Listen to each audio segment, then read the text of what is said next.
Jack B update. Yan, happy monthsary kila Barbie Fortesa at Jack Roberto. Ngayon, hawak kamay pa nga habang nagdi-dinner date.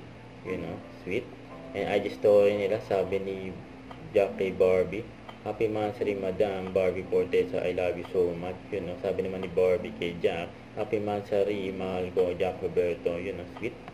At kumain din sa labas, yan sila Barbie. Kasama yung parents niya, si Mami Amy at Daddy Tony. Sa panganang food, oh.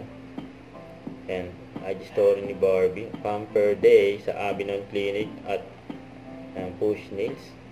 Paganda si Barbie kasi masa rin ng joke. I am grateful for my team's good health dahil lahat kami ay ready to work. Yes. Kasi syempre, 'di ba, kapag in good health ka, mas equipped ka to work, mas masaya ka work. So, ayun, I am grateful for our good health today. Pati yung daddy ko, kasama ko ngayon. And, yun. Huwag kalimutan mag-subscribe, click ang notification bell for more update. Ito po ang Richard Reaction Live. Bye guys, thank you for what?